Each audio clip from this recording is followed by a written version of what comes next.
good, everybody? What's good? I know nobody expected to see my face. Um, I am your host, Too Black. Today I'm filling in for Dr. Ball, who normally does these events.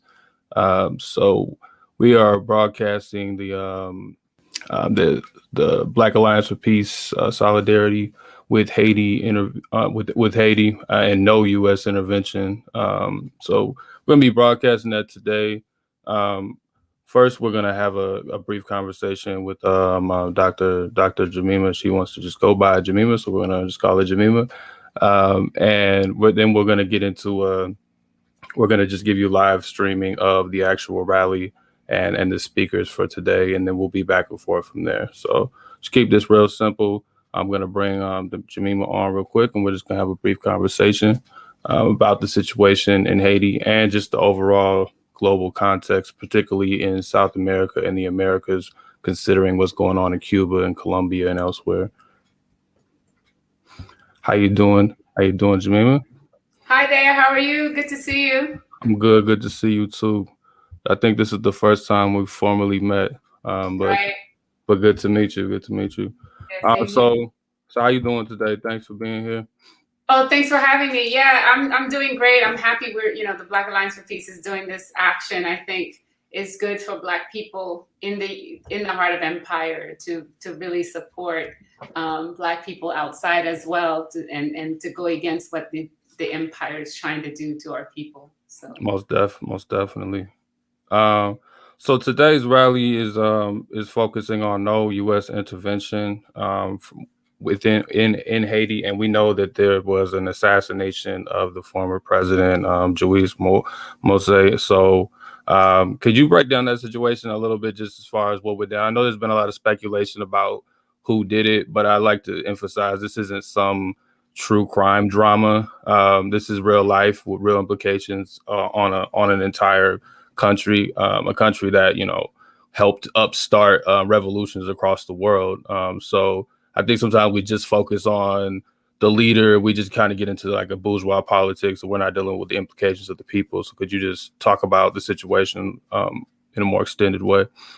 yeah, definitely. And you're absolutely right to point to the fact that for the US, this is all fun and games for the US media in particular, in talking about who did it and who didn't.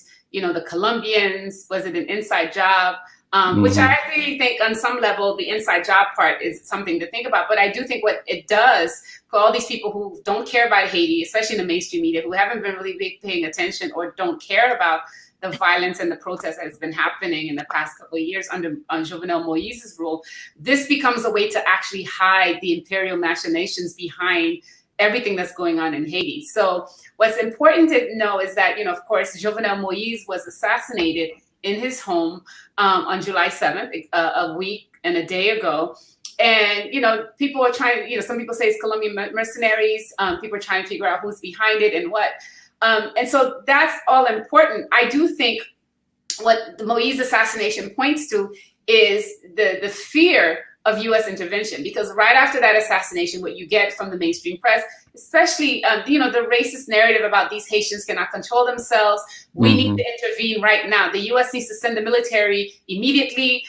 We need to take care of this. Or you get the other side of like, well, why do we need to go intervene in these crazy people's problems, right? Right. And so one of the things I want to tell people is that the reason Jovenel Moise is in power, the reason that there's such a crazy, there's been such crazy violence and really an untenable situation in Haiti is because the U.S. has always been intervening in Haiti. And in the past 10 years, the U.S. is actually responsible for both the Jovenel Moise's presidency and his predecessor who handpicked him. And so for me, the U.S. is actually, the U.S., the UN, and the Organization of American States are the three most culpable entities in what is happening in Haiti today. And I think one of the things we want to point to is to not lose sight of these imperial machinations that lead to this situation where it seems like these Haitians are out of control. And so the other thing I want to say is, the reason Moise is in power is because the Haiti has been under a military and political occupation since 2004, when the U.S., France, and Canada colluded to remove the elected president, Jean-Bertrand Aristide. They put him on a plane and send him to Africa, right? And then brought in the United Nations to cover up this criminal act where we had this, thousands force, military force of the United Nations in Haiti that ended up bringing cholera, sexual exploitation. Cholera killed 30,000 people and sickened 1 million. And then, but it was through this occupation and that you have the rise of what they call the core group, which is a core group of European and white South American powers that decide everything that goes on in Haiti. And then the OAS, right. Organization of American States, and so on. So these are the people since 2004 that have been controlling Haitian politics. So much so that the prime minister of Jovenel Moïse, who was an interim prime minister, Claude Joseph, immediately named himself president the day of the assassination. And then what happens? The next day, the UN representative in Haiti, right, Helen Lalim, goes publicly and says, we have decided that Claude Joseph will be president until the elections in the fall. Which right, means and who elected her? Right. Right, but and Joseph was an interim, assigned prime minister. He wasn't elected either. But but that tells you the mindset of the imperial world, the white rulers as we call them in Haiti, because they do think they control that. And then that leads me to say then that nothing happens in Haiti without the knowledge of the international community. So this assassination and whatever else that they're expecting, you have to know that they know about it and they know what's going on. And so we have to really take what the U.S. government says with a grain of salt. And in terms of even in leading the FBI, leading the investigation into what happened in Haiti. Right. So didn't the U.S. Initially, the U.S. supported everything that was going on, including the amendment to the Constitution, and then after the assassination, didn't they try to make a slight change? Am I correct that they said we don't support the overall amendment, but we still support the general PHTK regime as well? Is that right? And that's exactly it. And thank you for reminding me, because that's the other point I wanted to say. The only reason Moïse did not have a mandate to rule, right? And so from the very beginning of his quote unquote election, which was really a selection, there were protests against him from the very beginning. And so he, protests against him. They're saying there's election irregularities. The OAS came in and forced him in. Right. And then 2 years into his term, you had the Petrocaribe scandal, where it was revealed that the PHTK party, the bald-headed party started by Michel Martelly, who himself was forced into the Haitian people by the Obama administration and Hillary Clinton, when he did not even make the first round, but he became president with the pushing of the U.S. So he was handpicked. And so then it turns out that the party was had stolen about $2 billion from these Petrocaribe funds. And these Petrocaribe funds, of course, are from Venezuela, was trying to really help Haiti in terms of its development projects. And so then there were all kinds of protests around his corruption and embezzlement and the party's corruption from 2018, 2019. And then, later on, there was violence, as repression against these protests, massacre after massacre, him bringing in the chief of police, who is now leading the investigation, who himself is a human rights abuser from 2004, brought back in, and the protests. And the police, sorry to cut you off, the police is largely funded by the U.S., right? Oh, yes. Well, the U.S. has always been about restoring the Haitian police. And one of the things that WikiLeaks shows us is that the Haitian police was in, the Haitian military was disbanded because it was under divided, that you had this brutal military force, which actually came when the U.S. invaded and occupied Haiti for 19 years, from 1950 to 1934, set up this police force, which then was used to brutalize the people. Well, when Aristide disbanded the military, the U.S. forced the reintegration of these rogue military officials into the Haitian police. So the police force itself, if you think about the police here, if you think about the U.S. really only funds police and prisons in Haiti. So let's be real about that. And so part of that is this police, this police chief himself is a despot. but he's the one leading the investigation, so we have to be weary about that. But part of that, so Moise then, the latest protest against Moise was in February 2021, where he refused to step down when his mandate was up, right? And so his, he was supposed to be, his term, according to the Haitian Constitution and Haitian Bar Federation and everyone, his term ended February 2021. He refused to step down, and of course, the U.S., the UN, and the OAS upheld his refusal and said that he had a whole extra year. And so what the white rulers told us was that. So there were massive protests, and the Black Alliance for Peace helped, protested in support of the Haitians. Back in March, we had about 3 protests, one at the State Department, one at the OAS, to really support what the grassroots Haitian people underground were demanding, was that Moise step down and then to stop the imperial meddling. And then, but even after that, there was protests, and then there was like a spate of violence, the rise of gangs, which with AK-47 and a lot of military gear and ammunition, which everybody's wondering where they're getting that from. There's an arms embargo in Haiti, but all these arms keep coming through. And then the week before the assassination of Moise, there was a massacre overnight, June 30th, that killed 19 people in one neighborhood, right? Including a young activist, a young woman activist, and a young journalist. And that barely made the news in the mainstream media in the US. And so the violence around the Moise presidency, his use of mercenaries, which was well known, was really silenced. The US, the government said nothing about the continued human rights abuses of the Moise administration. So it's really interesting then to see now that the same forces that he was unleashing on people then turn on him. And then to see now the U.S. is saying we need to intervene because these people don't have it together. Right. And with Moise, what was it? I know we said we don't want to get too much into the who did it, but I know that there was if I remember reading correctly, wasn't he trying to consolidate his own power within that party itself? And is it fair to say that there might have been some backlash to that? That's what we are all speculating. A lot of people, all the people I speak to in Haiti and their friends think that this was an inside job. So you might, the Colombians might be the fall guys. They might have, been part of it. And, they're saying 7 of them knew and the other 7 didn't.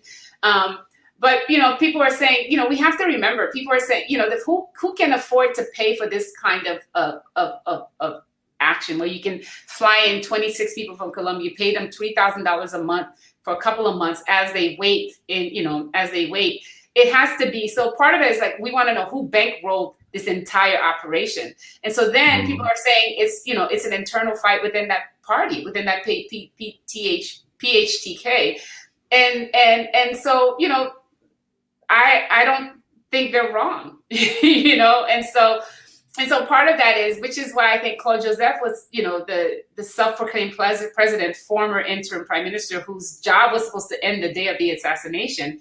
He's now apparently under investigation as a suspect. So that's really interesting. So part of that is to think about, then what does it mean, to think about, well, yes, if it's an internal thing, but the U.S. government is still supporting the PHTK because that's the party that they put in place that carries out all the neoliberal policies, as well as their political policies. For example, not recognizing Nicolas Maduro, but recognizing that crazy person, Juan Guaido. They supported U.S. policy in recognizing Taiwan against China. So the party has done everything and has opened up Haiti for fleecing agriculturally, taking agricultural land and so on. So the PHTK has done everything that the U.S. wanted. And so maybe, Moise was just too hot for them. And I'm just wondering how, maybe Claude Joseph was calling in U.S. reinforcement to actually try to hide what really went down during the assassination. But who knows? I think there are all kinds of talks happening in the background among our white rulers, because that's what they are, in terms of, how can you salvage this horrible party that the people hate? And I think whatever they do, especially in trying to force elections in this, because what the U.S. wants to do, they want to force these elections, and the OAS already said that they're going to pay for this. And then Biden, who said he wasn't, there weren't necessarily going to intervene, just yesterday announced that they would provide help with the gang problem in Haiti, and then they would also provide security for the elections, which already tells you what's going to happen. So they're insisting on elections in a process that's completely undemocratic. You had president ruling by de facto, no elected parliament, everybody's interim or appointed. And Haitian people are saying we cannot have an election on this basis, on this undemocratic situation. And the U.S., all they want to do is say, well, we'll have elections and there's democracy in Haiti so that we can move on and do our own. And they want to use the elections to place in another puppet that they see fit. And so I think they're mistaken, because I think the people are not going to allow that. I think people want to have nothing to do with this party. They don't think, and they think if they have elections, it should be on their own terms. Yeah, thank you for that. For those tuning in, I'm just looking at the comments. Yes, there will be reports from the field. We're just waiting to get the broadcast, but we're gonna continue this conversation until then. But anybody that's ever planned events knows that nothing ever goes to plan, so we'll be up sooner than later. But so yeah, you talked about there being this being really just the white, as the BAP statement says, the white rulers, pretty much just handpicking, and then this being like maybe at best, again with speculation, but somewhat of a shakeup of the PHTK regime, which I think gets lost that this is still PHTK. So thanks for clarifying that. So what are the implications for the actual people on the ground, that the actual Haitian people who have to live under all of this nonsense? Like what are the implications for them, and what are some ways that they already are resisting and will continue to resist? Yeah, I mean, the implication is just more trauma and violence. There was a kidnapping yesterday by gangs. The gang violence continues, and I have to say, gang violence. Gangs have always been used. These young men who are armed by the elite, sometimes by political things, to go take out other people for these elite groups. Right. And the other thing is, one of the things we have to think about is that how these arms get into the hand of the gangs is that these ports, the ports that come in Haiti are privately owned ports by these light-skinned / white elite families in Haiti. So you always have to think about the class and color politics when it comes to this, and class and color politics when it comes to Moïse, because part of his problem, a lot of people are saying, is that he angered part of the elite who bankrolled the PTHK. And so, he's this little black man who thought he was bigger than he actually was, because they handpicked him and put him in there, so that he can do their bidding. And so that's the thing. And so what's interesting to me, what's sad to me is it's the people on the ground that are going to suffer, the people that are still suffering from the violence of the gang that no one's talking about, the people that are going to suffer if there is a military invasion, because what they're going to do is just what the UN did, what the US is, just shoot up the poor areas like Bel Air, that resist. And Haitian people have already been resisting by saying we don't want intervention. That's the main message that's been coming out from all kinds of grassroots groups in Haiti, that we don't want an intervention. The last intervention was how we ended up with the PHTK. The PHTK is Obama's gift to the Haitian people, right? Because that's 10 years of slaughter and misery, because they installed this president onto the Haitian people. So I do think the resistance is that they don't want intervention. They want to come up with their own solution, Haitian solutions to Haitian problems. They want these international community people to just basically get out of the country and leave us alone. And so that's where the resistance is. It's already coming back. Say, don't come, don't do that. But then I do think if there is an invasion, we have to worry about the repression to the protests, right? Because one of the things Claude Joseph did was basically, say there was a state of siege when he took power, which means martial law, and it also outlawed protests, right? And so we don't know, he said this is 15 days, and he reopened the borders. But we know how the PHTK and the police have dealt with protests. And so when people start protesting interventions and, invasions, I'm worried about, the violence that's going to ensue. Yeah, thank you for that. And yeah, I just think it's important to highlight what the actual people have to go through. Because regimes can change, but people have to survive Right. under that. Exactly. So we have our broadcast now. From the rally, I'm going to lock that in, and Jamima can stay here with me. We're gonna lock them on the screen, and then we'll be back. You know, periodically to have discussions as well to continue this conversation. All right, Okay. but thank you, Jamima. Thanks.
You want them to come in?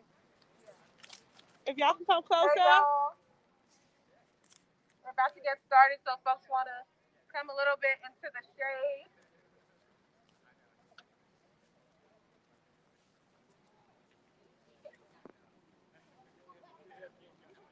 And folks to form a circle.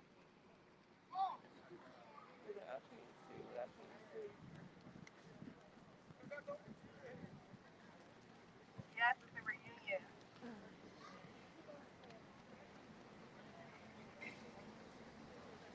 Love for someone to hold.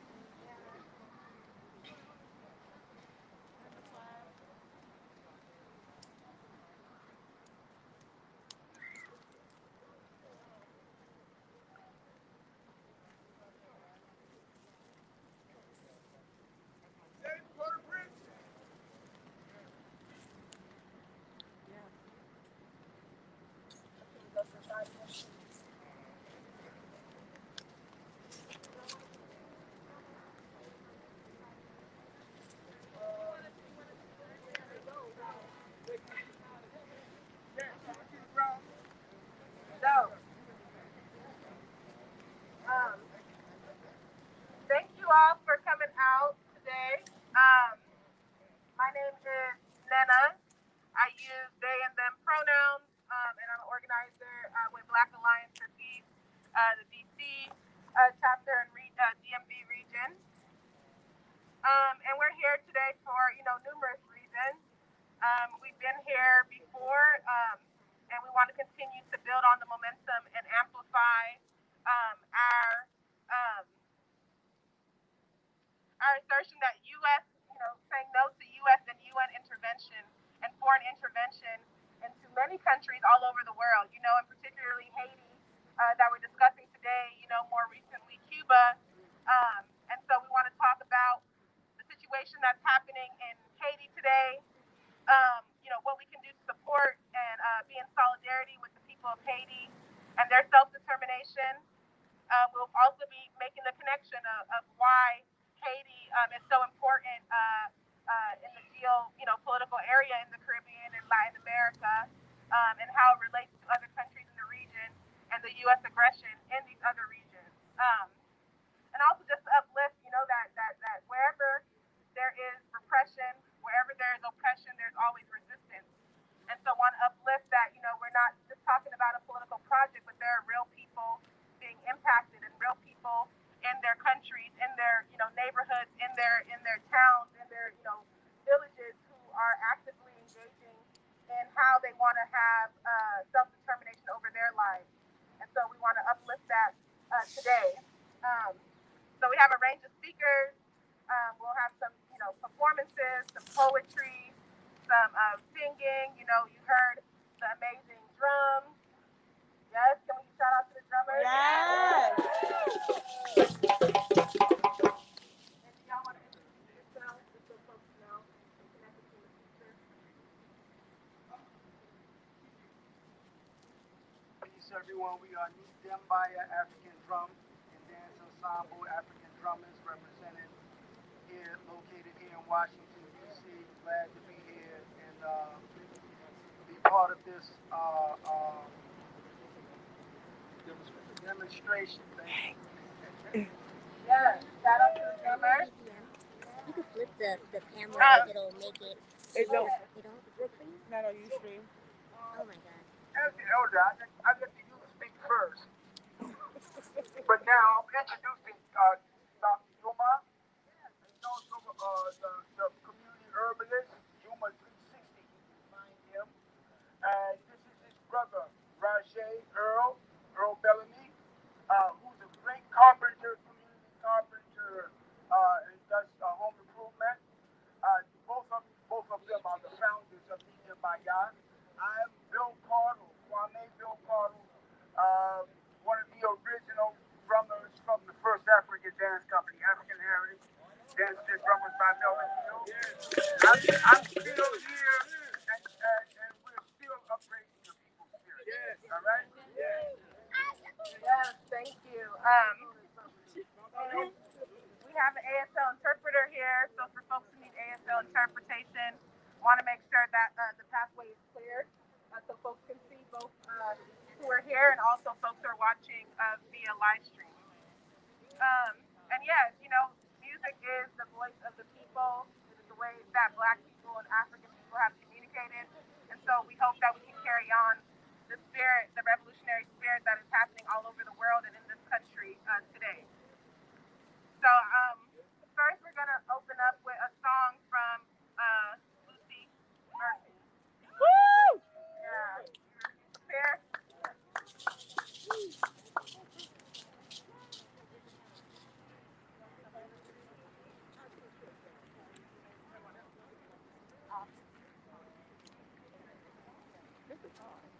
I can't see.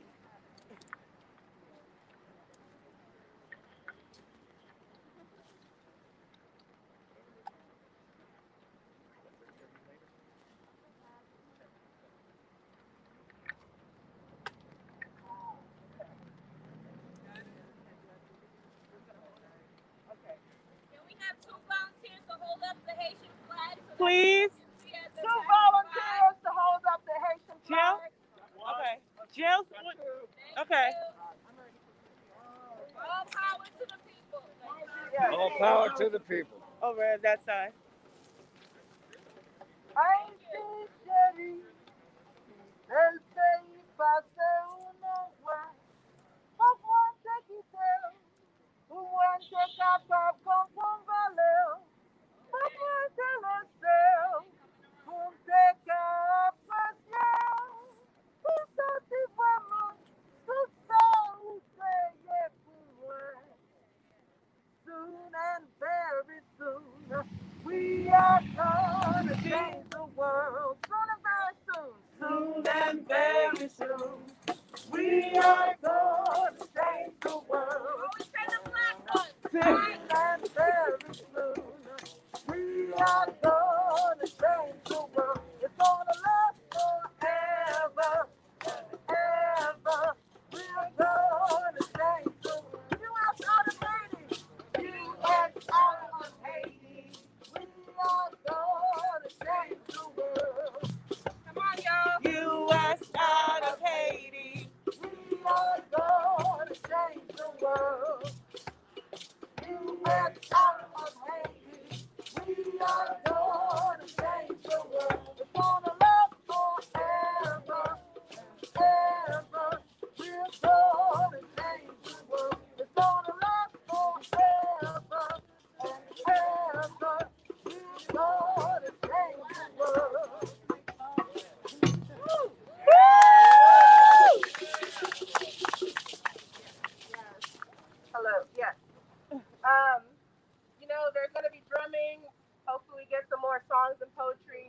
we're here. You know, I know folks come to rallies and stand around, but really about the culture work. So if folks chant, really want to hear y'all scream. If folks say to clap, really want to hear y'all clap. If folks say to snap, really want to hear you snap, move your body. It's really important to, you know, that we're not just here in a very heady theoretical space, but we're also here because we feel it and because it impacts real lives, right? We're out here at the State Department that funds so many, you know, operations, you know, and as we look around, um, you know, there's even more encampments here than it was last time, more homeless encampments, and yet we have a whole bunch of State Department officers to the right and left of us wasting our resources and our money while people are, you know, struggling. And so I just want us to continue to uplift those contradictions that somehow the U.S. State Department, the U.S. government can spend over $12 million, you know, to these Haitian fraudulent presidents, but cannot take care of, you know, Black people here in D.C. And that's a shame. So before we get to the speakers, I'm going to read our Black, Eric and I will read our Black Alliance for Peace statement. Um, so why is Black Alliance for Peace protesting at the U.S. State Department against U.S. intervention in Haiti?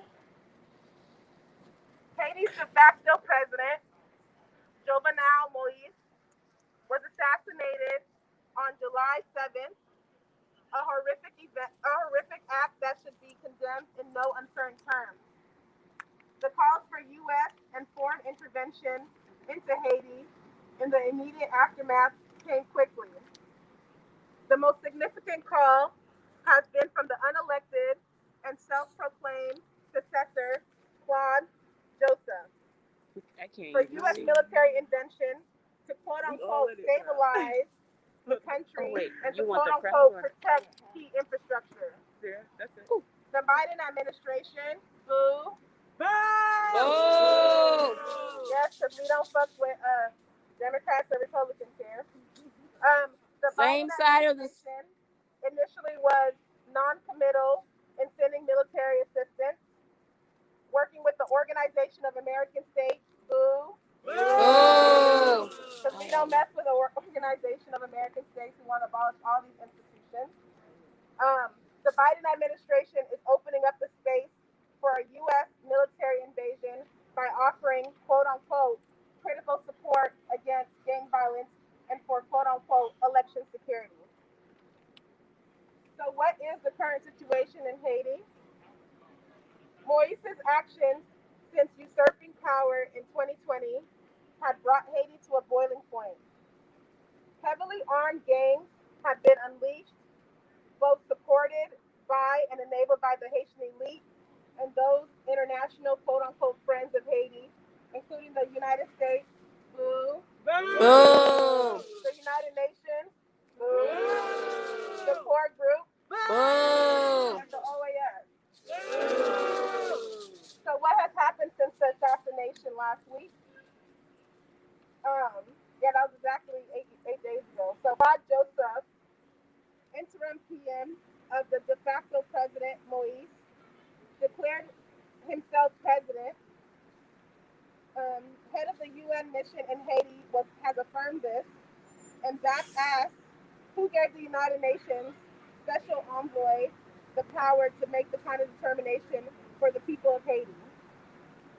That is concerned the political situation the United States created by supporting a dictatorship in Haiti is quickly replicating the moment when the United States swept in to colonize the predominantly African black country after the 1915 assassination of Haiti's president, Wilbram William Sam. So, you know, it's 2021. That was like a little over 160 years ago, where there was a Haitian president that was assassinated. So this is a big shock to folks to experience this again. Um, the U.S. State Department has become involved in the investigation of the assassination, stating at first it would not send troops. But Biden recently released a statement stating that the United States will provide quote unquote critical support partly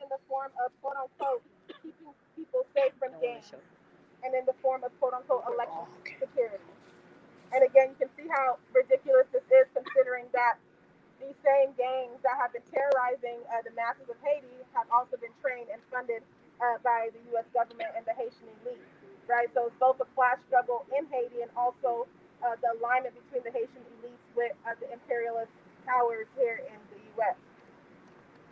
So the last part says, what is the role of the United States in the quote-unquote international community in Haiti? The last time the quote-unquote international community decided to provide quote-unquote critical support to Haiti was after the 2004 U.S., Canada, France-led coup against Haiti's elected president, Jean-Bertrand Aristide. Yeah.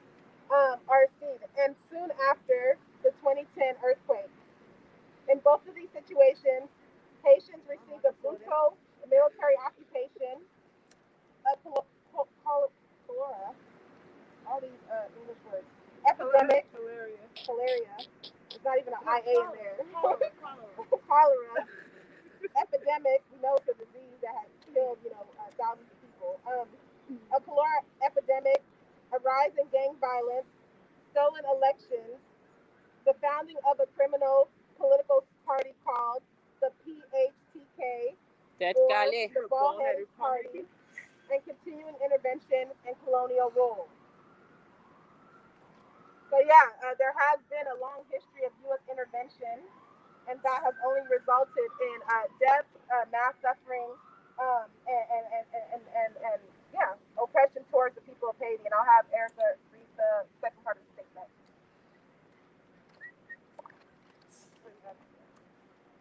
Yeah, just to add on to what Nana was talking about with the last time a Haitian president was assassinated, that was in 1915, and that resulted in over 17 years of occupation. So when we talk about the assassination of Moise, it cannot be understood outside of the 2004 coup and resulting in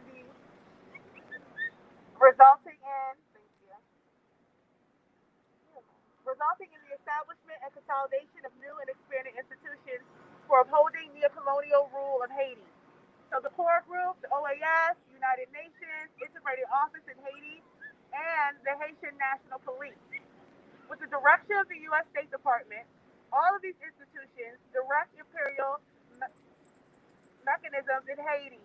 Neocolonialism is the control of the country and or people from outside of the country through the use of institutions and people who play the role of the leaders. In Haiti, nothing happens without the knowledge, consent, and support of the United States, the United Nations, and the OAS. Yeah. This has been clear since at least 2004. Before his assassination, Haiti's de facto president, Jovenel Moise, an increasingly autocratic and isolated figure who ruled by decree, had the full backing of the so-called international community. Tell the Both truth. Moise and his predecessor were installed and bankrolled by the United States and the OAS. Those who have currently taken over the Haitian state, self-proclaimed President Claude Joseph and Police Chief Leon Charles, have long been funded and trained by the United States and have enjoyed the full support of both the United States and the UN. So we got to remember that Claude Joseph is connected to Ned. For these reasons, that says that any new military intervention in Haiti will be the extension of ongoing intervention. So what can we do? That remains steadfast in our calls against foreign intervention and occupation of Haiti. So U.S. out of Haiti, U.S. out of everywhere.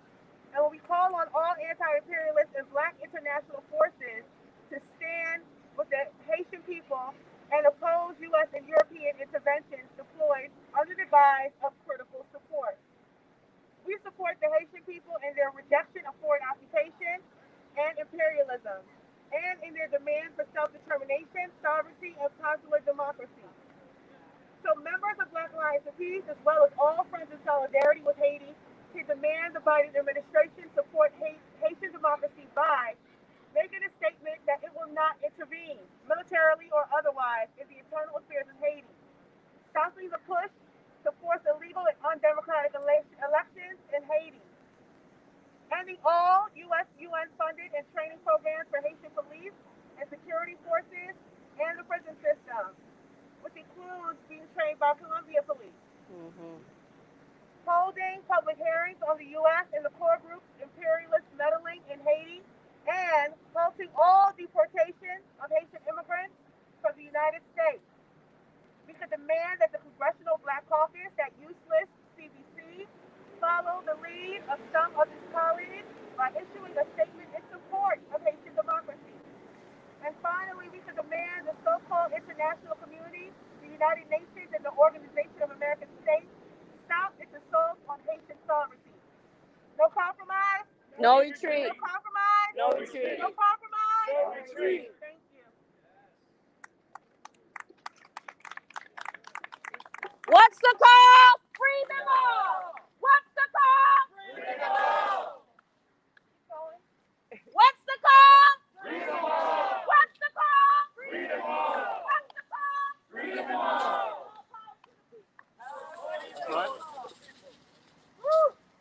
Okay.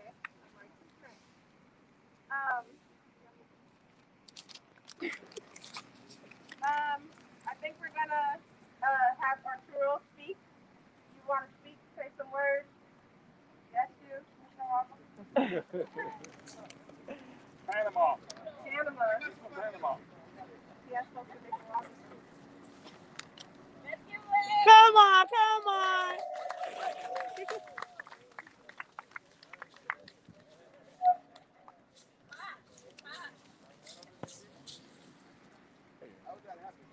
Just so you know, I'm not about to organize it until we get back to the studio. Okay.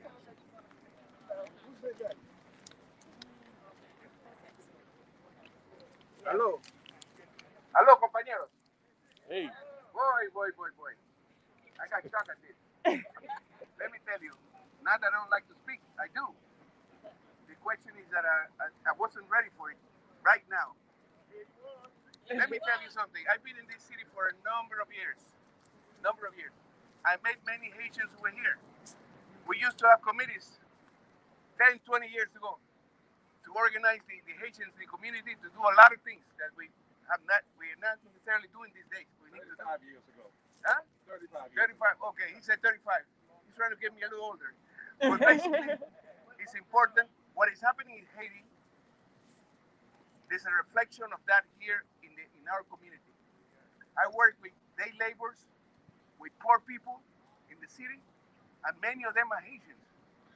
Many of them are Haitians that I meet them at churches and different places where they are, and they need to get more involved in a lot of these things. We are trying to do that. It's important that this city or the nation develops a committee, a strong committee, to support the Haitian people in their struggles. There's no question about it. We are a little behind, but we have to push it forward. What is happening in Haiti should be happening to us too. It's happening to us. The same enemy that the Haitian people are getting is the same enemy that we have here. Yes. No question about it. Yes. It's a struggle that things that are happening anywhere in the world, we are getting ripped off here and mistreated. That needs to be changed. So we need to unite all those struggles to make sure that all those struggles come together.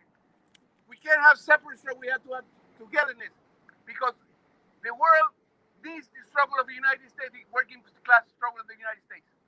If the working class struggle of the United States does not get stronger, we're not going to be able to help the rest of the world. It's a reality.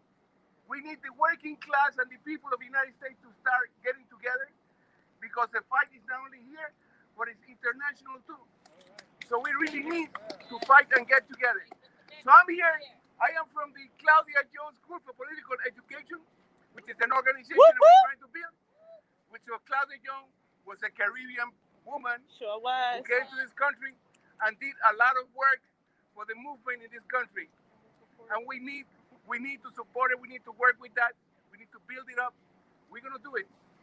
I am also, I'm from Panama, and I work with the immigrant community. With the immigrant community. All the Americans. Well, all you know what happened in Panama, what they did to us many years ago. It's something that we cannot forget. They've done a lot. Your history. Yes. Okay, that's good, because happening to the Haitian community. It's been happening for a while now. Yes. We need to stop that. So we need to Claudia basically. Jones' website. What's that? Claudia Jones' website. Oh, go to the Claudia Jones website. Claudia Jones. This man can talk better than me. But anyway, that's okay. So it's a pleasure to be here. We're going to keep fighting. And we're going to have, we need, Dante, we need to have a seminar on this question here. We need to have that because we need to get more people involved. We might have a good thing and we invite a lot of people to it because we have a lot of people that are coming into the Claudia Jones school. So we're going to do that and we're going to build and so forth. The Haitian community is very important to all of us. Yes. Very important to all of us. Yes. I've been with the Haitians many years. There used to be many Haitians in Washington that I met. They all went back to Haiti. And I have contact with some of them, but it's difficult the situation over there, so we have to organize. We have a responsibility with the Haitian community, with all the communities in Central America, with all the communities in the Caribbean, that we have to fight. And then you can think about South America. We also have responsibility with that and the rest of the world. This country is in the middle of oppression around the world. U.S. out of That everywhere. needs to change, and we're going to change it. Right. We are going to change it. The forces of the United States need to be, because the workers in the United States are suffering too. That is part of the same thing. Okay? Compañeros, there's a big fight against racism today in the United States in many ways. Black Lives Matter or whatever group is building. We need to keep organizing because the African American community is a pivotal community in the social change of this country. That is reality. I'm not going to tell you any lies. It is. So I'm happy that this is happening here. And I'm going to come by. I'm a little sick, that's why I couldn't even walk from here to here. But we are in the struggle. I'm always in the struggle. I'm going to be all my life in it. If I happen to disappear, I'm going to disappear fighting in one of these parts. Okay? So we're going to do it. Thank you, compañeros. Let's move forward. Let's move forward.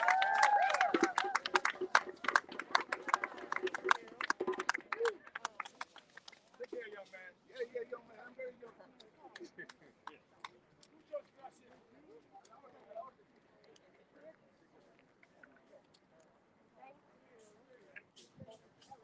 Thank you. Can I get some drums? Where the drummers at? And then we're going to have Sean Blackman come up and speak with Anti-imperialist.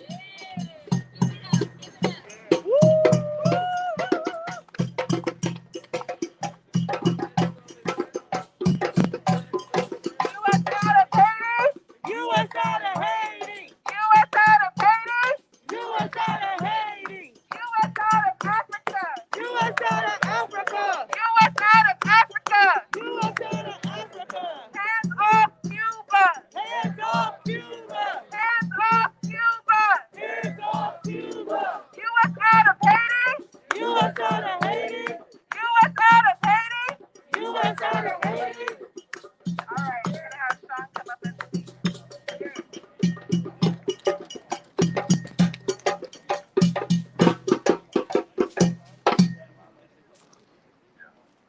Check. How y'all feeling? My name is Sean Blackman. I'm here with the Answer Coalition, which means act now to stop war and end racism. And in the same way that these good brothers right here are giving us a drum beat to keep us vibrant and to keep us moving and to keep the rhythm of resistance alive, you and I have to keep up a drum beat of anti-imperialist struggle, whether it's in Haiti, whether it's in Cuba, or wherever we find it on this earth. Woo! And you want to know something I find disgusting?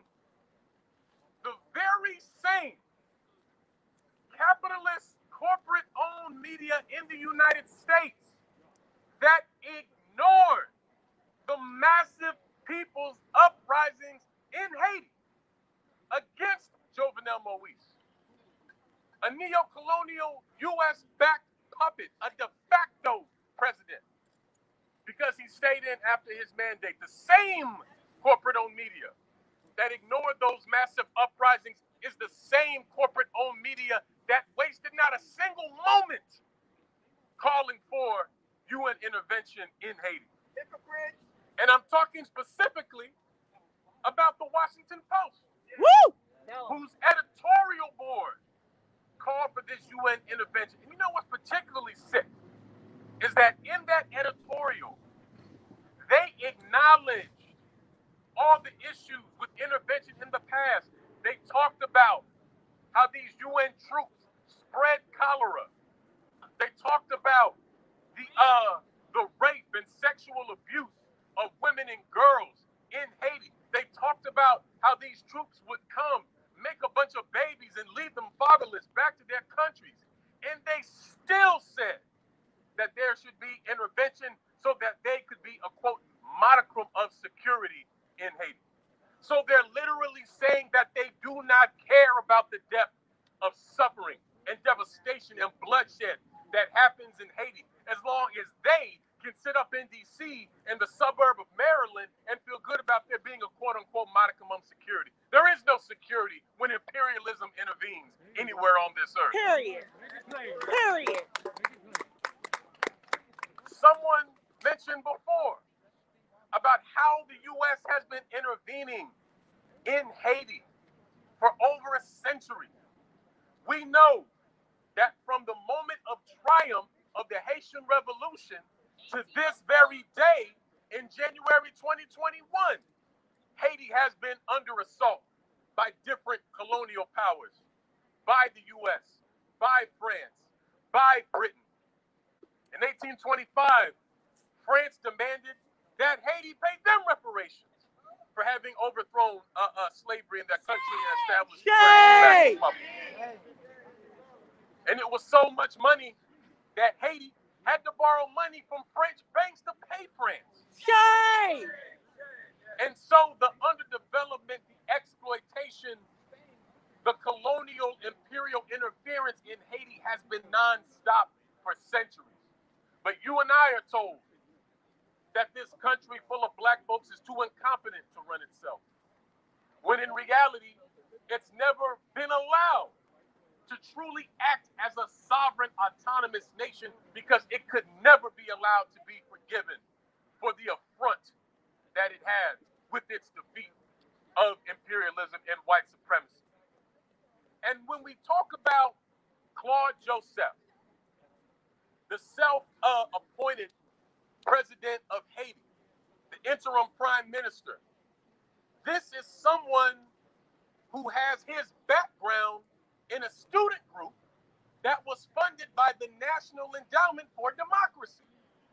And if we know anything about regime change in the United States, we know that these NED-supported groups and these USAID-supported groups are some of the main ways that regime change are carried out in these countries. Facts. Why? Because they can't do it in the old way. See, once upon a time, they just would have sent some random white man to Haiti to directly serve as the colonial government. Yes, But yes. see, imperialism has had to become more sophisticated over the centuries. So now they produce people from the country that look like the people, that talk like the people, that have a kind of superficial legitimacy to rule. But in reality, regardless of how they look, their politics and their class orientation is in line with the U.S. ruling class, and therefore against the interests of the masses of poor and working people inside Haiti. That is who is now operating. And we know that the only reason that Jovenel Moïse, or for that matter, Michel Martelly, or the Duvaliers, the only reason these comprador fools, these thieves, were able to rule in Haiti is because they were allowed to by the United States and were allowed to by world imperialism. Right. Facts. And so it's so important in a time as now, we see what's happening in Haiti, we see what's happening in Cuba and all around the world. We have folks that even call themselves progressives and radicals and anti-imperialists who actually support intervention. This is why we have to continue to be principled. When we talk about anti-imperialism, this is not some highfalutin ideal. We're not abstracting the experience of the Haitian people. We know the material impact of intervention and imperialism in Haiti and around the world, and it has meant nothing but death, destruction, and suffering for the people wherever it goes. So you and I must not falter. We must not be fair weather friends of the people of Haiti. We have to support them in their centuries-long struggle against imperialism. We have to support the grassroots movement there on the ground, and we have to continue to say firmly, hands off Haiti! Hands off Haiti! Hands off Haiti! What? Hands off Haiti! Say it! Hands off Haiti! Say it! Hands off Haiti! What? Hands off Haiti! Yeah! Hands off Haiti! Hands off Haiti! And this is what we must continue to do, what we must continue to say. We must remain steadfast like a tree planted by the waters with the people of Haiti. Thank you for listening. Peace if you're willing to fight for it, and let your motto be resistance. Thank you.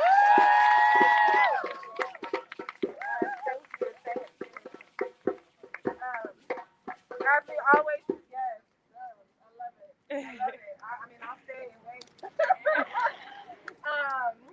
Yeah, because y'all said y'all had on song, but I was like, damn, I could have brought my dancing shoes out here. You know, I've danced for about 25 years. But yeah, like we said, you know, every time we're out here, we're making sure that this space is used for political education, so people know, you know, and have the information to make informed, you know, decisions, and also go out and communicate with your other organizations, your friends, your family, your loved ones, people that you see on the street, and talk to them about what's going on in this country and what's going on around the world. And our next speaker is from Gabrielle, USA, which is a Philippines solidarity group, and it's particularly important for me as I have a cousin who is a Nigerian immigrant who has been incarcerated in the Philippines for about 3 years now, and been trying to fight, you know, to free them all.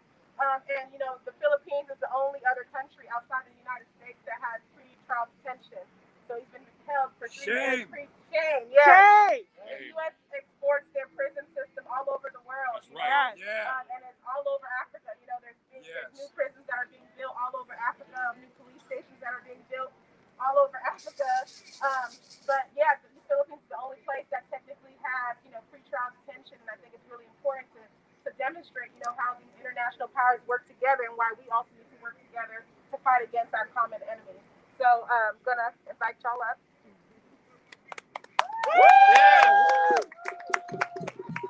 Good afternoon, everyone. My name is Joe from Gabriela, Washington, D.C.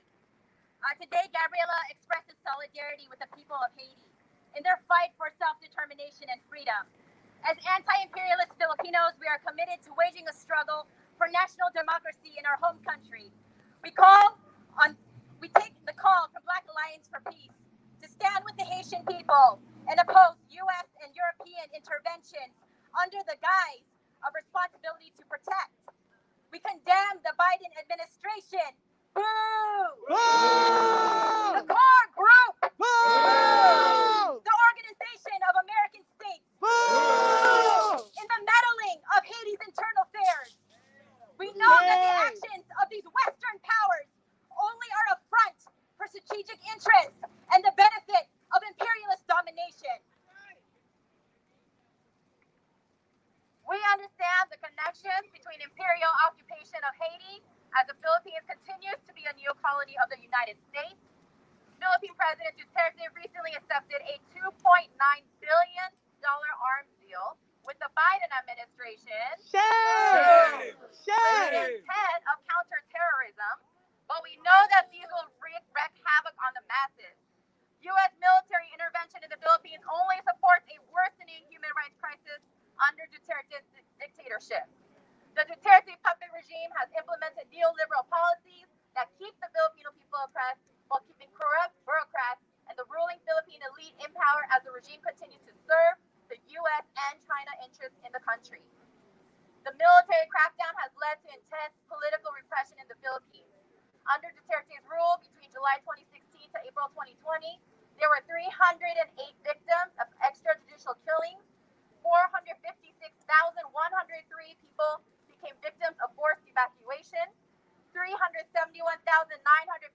people have been bombed, and 45,586 schools, medical, religious, or other public places have been used for military purposes.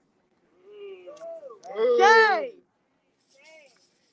These attacks also include vicious assaults on women's rights, women rights defenders, Gabriela national offices, women union leaders, journalists. They have all been targeted by the government's National Task Force to End Communist Armed Conflict. Illegally arrest of false charges and red tagging. Moreover, there are more than 290 extrajudicial killings of farmers in the country. Shame. And over Shame. 36 peasant women who have been targeted. Shame. Shame. Currently, there are 98 women political prisoners who are still behind bars. Shame. These- Free them all.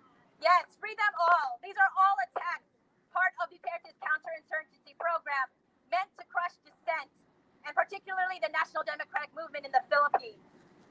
In the Philippines, we see the U.S. funding and the military operations training of the armed forces of the Philippines and the Philippine National Police. It is the U.S. that is actively training the state and armed forces in the Philippines. Sound familiar? Yes. We recognize this is a similar strategy with the political situation in Haiti, where U.S. funding and training of the Haitian police is being used to suppress the dissent and the people's outcry and the movement for change in Haiti. We also see that the U.S. 1033 program militarizes local police departments so that they can defend property and the interests of the ruling elite in Haiti. Make right. it plain. They are against the poor. They are against the working class and all the marginalized in Haiti. Plain. Yeah. As Gabriela DC and Solidarity allies with the DC International Women X Alliance, we are in solidarity with the Black Alliance for Peace organization and the people of Haiti who have a long history of fighting back against white supremacy and U.S. imperialism and its Western partners. Woo! Yeah. The Haitian people, and only the Haitian people, have the power to determine how Haiti will gain its authentic national sovereignty. A note to foreign intervention in Haiti. Power to the people of Haiti. Mabuhay! Long live the people's struggle for self-determination and true sovereignty.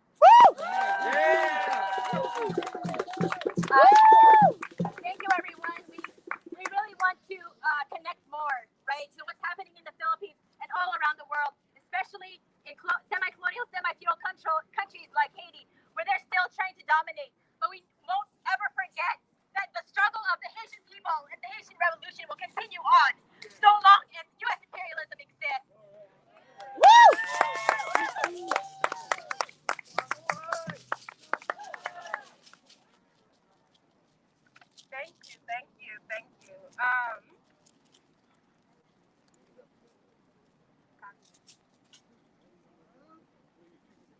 Thank you.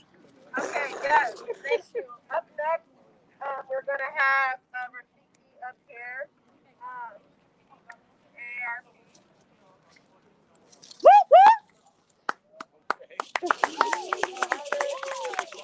That's a bad African. That's a bad African. And around doing the thing. All right. Y'all all right? Y'all all right?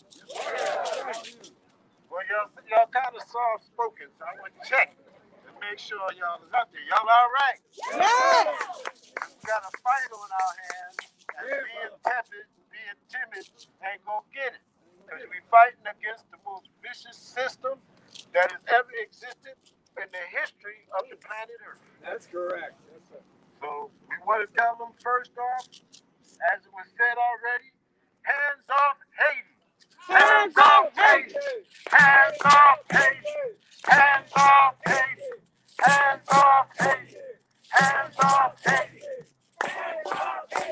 And then we want to tell them, because they know this already, but it's good that they hear it every now and then. Hands off Cuba. Hands off Cuba. Hands off Cuba. Hands off Cuba. Hands off Cuba. Hands off Cuba. Hands off Cuba.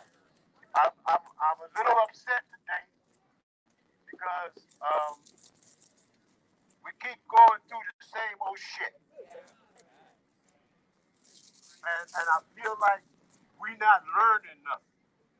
They say if you keep doing the same thing the same way over and over and over, you need a therapist. Ain't that what they say? Something like that. Something like You need that. a therapist. Something like that. Why do you need this therapy? Because you ain't learning. You doing something, you go through something, something happens. You come home, you sleep, you go back and you do the same thing. You ain't learning. And I find it kind of disgusting that we ain't learning what's going on. So today, we want to try to learn a couple of things, right? We want to learn something from that assassination.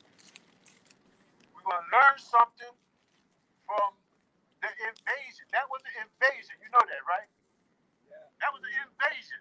They now talk about intervening. They already intervened. They already there. So we're going to learn something about that particular invasion, and then we're going to learn something about ourselves. Now, the assassination. I was told that you're not supposed to talk ill about the dead. Okay. But I don't make exceptions because my grandma was listening. So I'm not going to talk ill about the dead. But I was also told that I should not be a hypocrite. You don't come and say something good about somebody after they die, but talk bad about them while they're alive. Or say something bad about them after they die and talk good about them after they die. So I'm not going to talk bad about them, but I'm going to tell you one thing. I never talked good about him while he was alive because he was representing the interests of my enemy. These capitalist, imperialist, racist. Oh my God. He one of them. And he ain't the first one. He ain't the second one. And apparently he ain't the last one because they're lining up to take his place. Assassination. Well, let's look at it. The people who killed him were the ones they said was the orchestrators, right? Where they live? Miami. Miami, Florida. Where's Florida? Florida's still the United States, ain't it? That's the home of South Palm. So it was planned in the United States. They had a deal. Wait a minute, I'm coming. I'm coming. Step by step with these people. Because they're tricky. And it's easy to miss the lesson. One of them, at least one, was a DEA informant. How do we know the DEA said so? And one of them was an FBI informant. Well, how do we know that? Because the FBI said so. All right, now the FBI, the DEA, they call them CIs, confidential informants. That's how, there's probably one or two of them out here right now. Right. That's right. Look at them next to you. Because you might see them again. I told you we were going to learn something. They call them confidential informants. Now, they will turn on their confidential informants.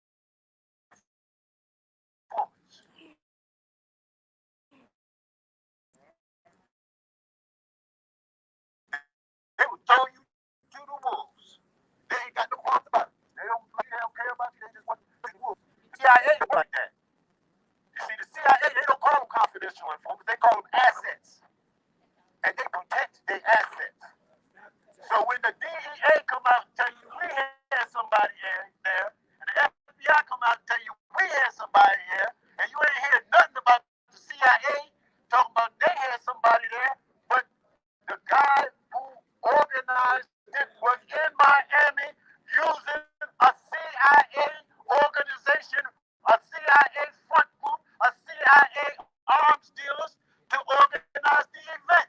You know the CIA was there, but they're not going to reveal their assets. So, now, DEA and the FBI are not really authorized to conduct affairs on foreign soil. That's not their thing. DEA cooperates with governments to do their thing. And the FBI ain't got no business over there at all. Because their mandate ends at the border. So it was a CIA operation with DEA and FBI support, organized in the United States. Now, Homeland Security, right? This is where it gets tricky. A month ago, some probably criminals in Russia figured out how to hack an oil pipeline, right? And all of us had to pay more for oil, right? And when they did that, the first thing the White House said is the Russians did it.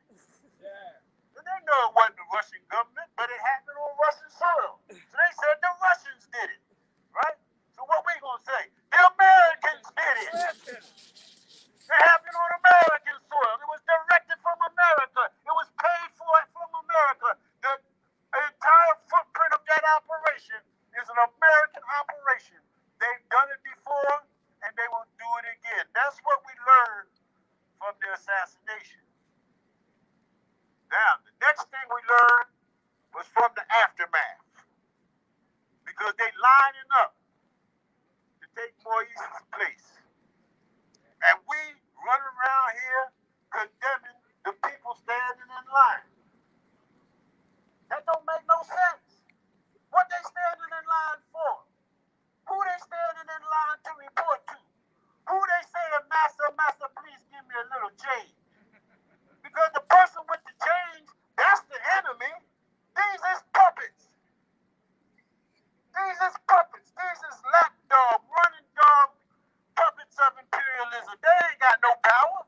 They ain't never been in power in Haiti. That's not how it works. It's called neo-colonialism, and we think the puppets are the neo-colonialists. It's not their strategy. It's the strategy of imperialism. It's the strategy of capitalism. We got to start calling our enemy who he is. These capitalists, imperialists, neo-colonialists, masters and murderers of the world. We're going to learn this time. It ain't the mayor. It ain't even the president. It's called capital. Money. In colonial times, you had a governor and everything went to the queen, right? And she was the colonialist. The governor was her agent. In these times, you have these lapdogs standing in line, and the shots is being called in the boardroom and relayed to the White House and implemented on your dumb ass because you ain't learning. This is what's going on, y'all. The same thing happening in D.C. is happening in Haiti. Right? And this is the part where we get to you. What you gonna do? What you gonna do tomorrow? The same thing you did yesterday? Because if you do what you did yesterday, you're gonna get the same result. And I'm gonna tell everybody you're crazy. Because now you're doing it and you know because somebody told you. And you still went out and did it. So we got to get real with this thing. There's people's lives at stake.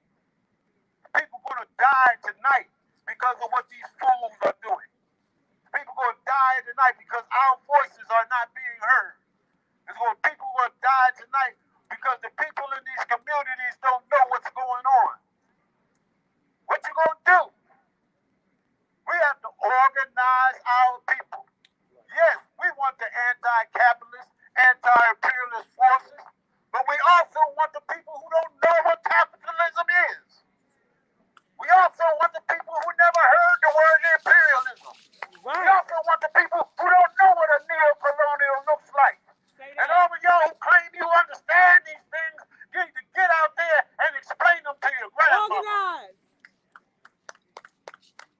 My brother said there ain't enough people out here because he understands Arturo to build a movement. It don't happen in the media.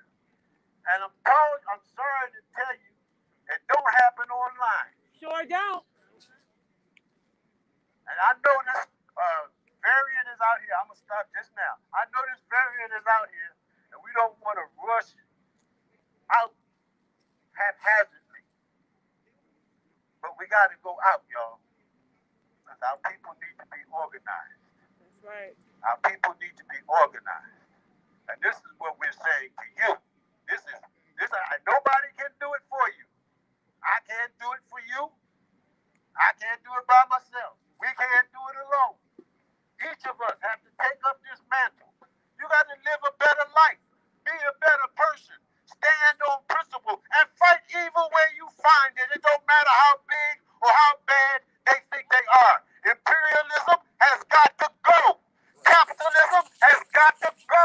Zionism has got to go. Racism has got to go. We will be free, and our freedom is directly connected to the freedom of the people of Haiti, because there ain't nothing but us in a different place. Thank you very much. As always, we stand ready for the revolution. That's right. Ready for revolution. Yes, ready for revolution. I appreciate Rafiki for pointing out, right? It's like it's fine and dandy if we say we're against U.S. intervention, against U.S. imperialism, but the only way that we can actually show in our day-to-day actions is to make this place ungovernable, right? To make sure that we are having the State Department, the police departments, the MPD running around because they can't catch us, right? Because we have done the organizing here in D.C. and wherever we are to disrupt the U.S. operations and make it even more difficult for them to do what they're doing to people abroad. So it's very important to organize in your communities and talk to your family and friends. Last week my mom said, "Oh, I think your destiny is to create a world that is anti-exploitation." I'm like, "Yeah, you get it." Yeah. Go ahead, Mama. Yeah, go ahead, Mom. So next up, we can have Jose. Jose here. Yes. Want to come up and say some words? Hey, come on. All right, Jose. Woo!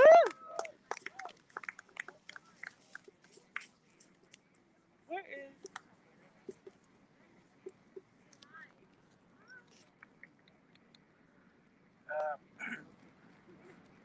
Well, my name is Luis.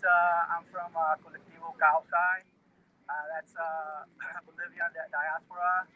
We try to uplift also our indigenous backgrounds, which Bolivia there's it's majority indigenous, Quechua, Aymara,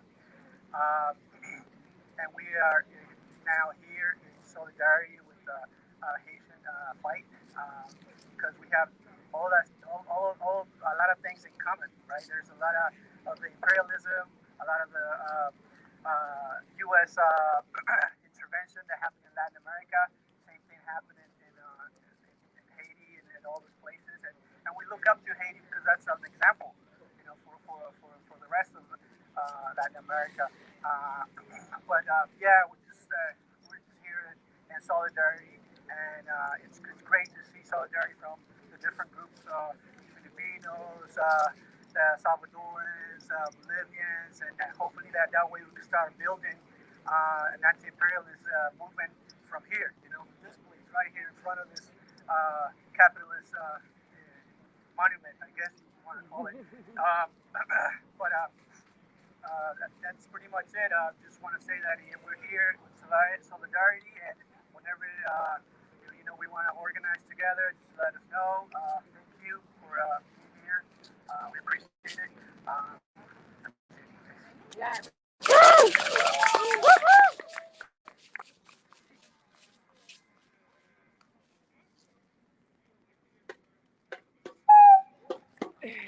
Drummer.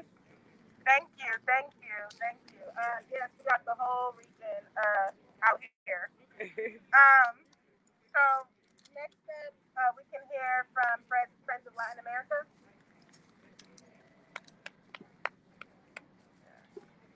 Whoop, whoop.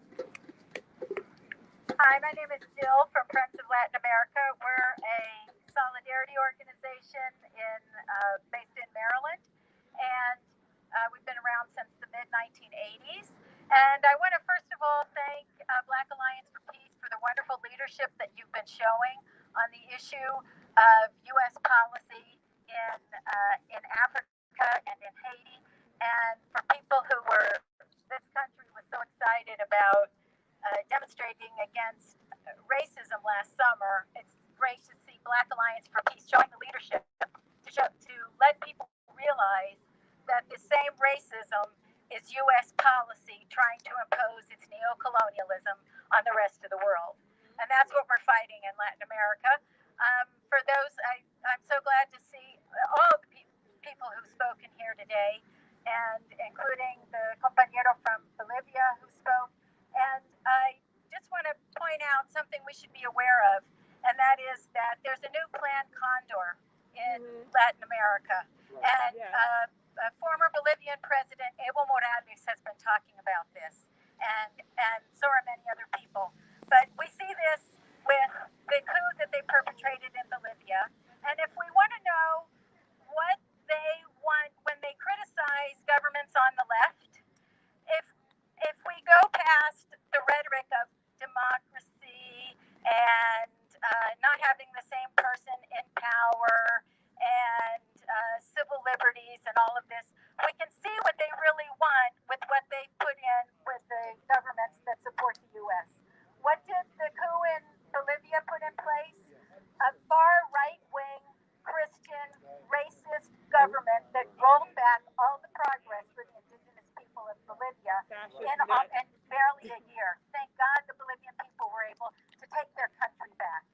If we want to know what they want for Venezuela, with all the slanders that have been against the Venezuelan people while they're suffering severe sanctions that is making life very difficult for the people of Venezuela, you just can look at Colombia, where they're killing protesters, but they've been killing grassroots activists, people's movements, representatives every day for years, and the U.S. says nothing about it. In fact, Colombia is the U.S.'s closest ally in the region.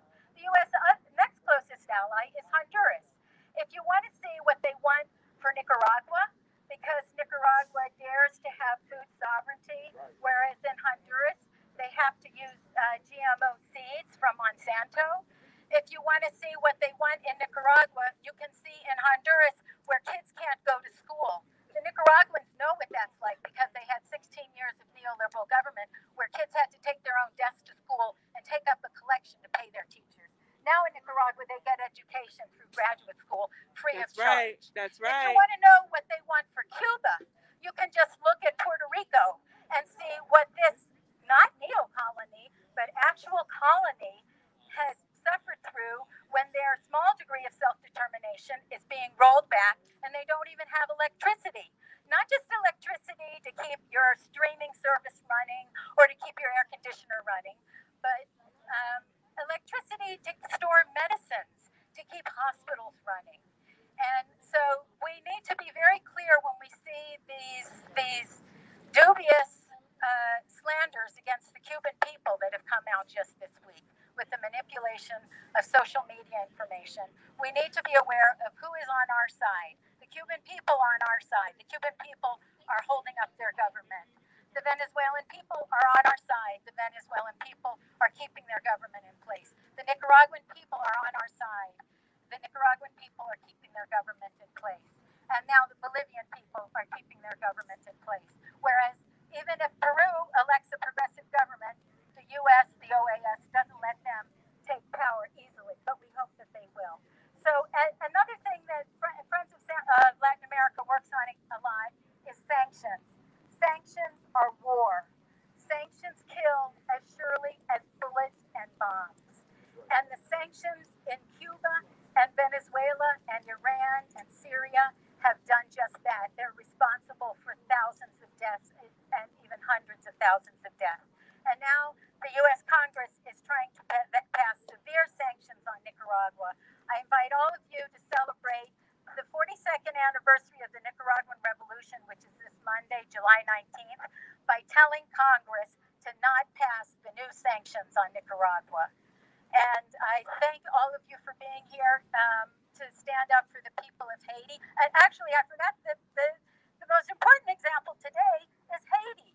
We saw Haiti making progress with Jean-Bertrand Aristide. What have we seen since then? We've seen death, violence, and destruction for the Haitian people. We don't want more of the State Department to come in and tell them what to do. They already know that doesn't work. U.S. out of U.S. out of U.S. out everywhere. of Haiti. U.S. out of Haiti. U.S. out of Haiti. U.S. out of Haiti. U.S. out of Haiti. U.S. out of Haiti. U.S. out of Haiti. U.S. out of Haiti. Dope. So before we get on to more speakers, I'm gonna invite Gato up who wants to do some poetry for us. Gato, you ready for the poetry? Yes. All right. Long-time cultural worker in the city. All right. Hopefully, drop some Talking like bars. an old man.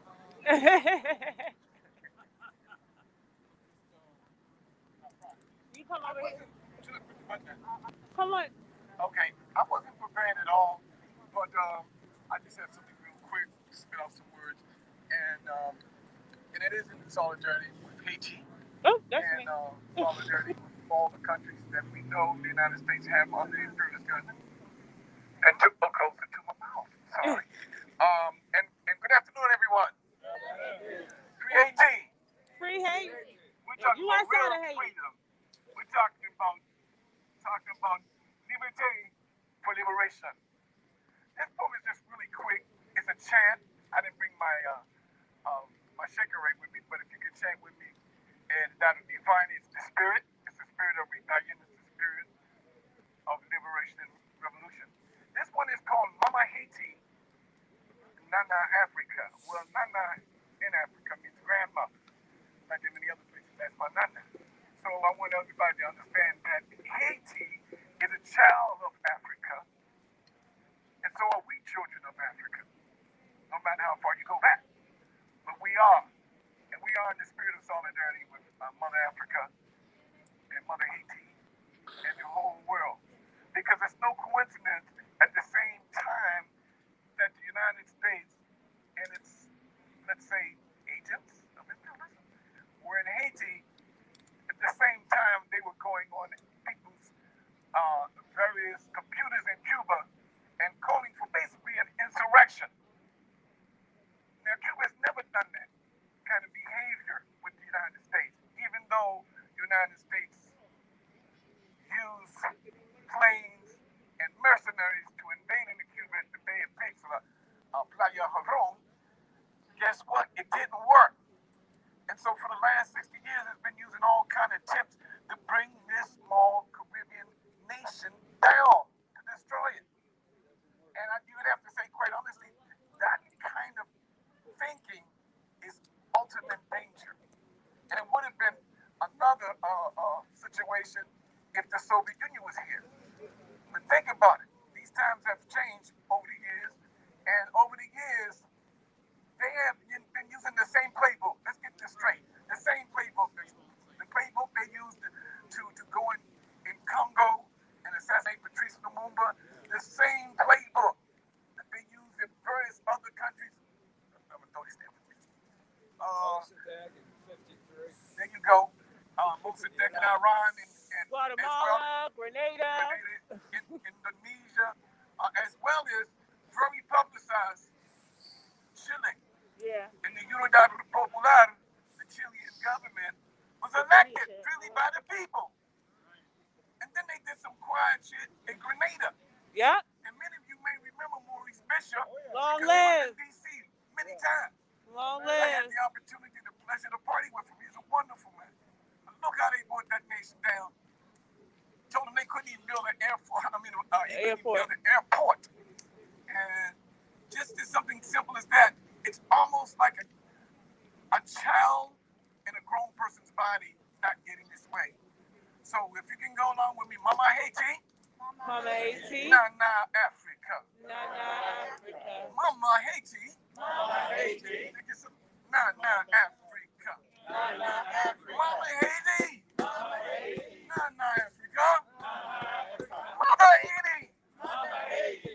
Nana Africa. Nana Africa. Stand for liberation. Stand for liberation. Stand for revolutionary socialism. Stand for revolutionary socialism. Haiti, Haiti. we await you. Wait. Even if not in this life, then in the next life. Thank you very much. Yeah. So I'm from the Claudia Jones School for Political Education.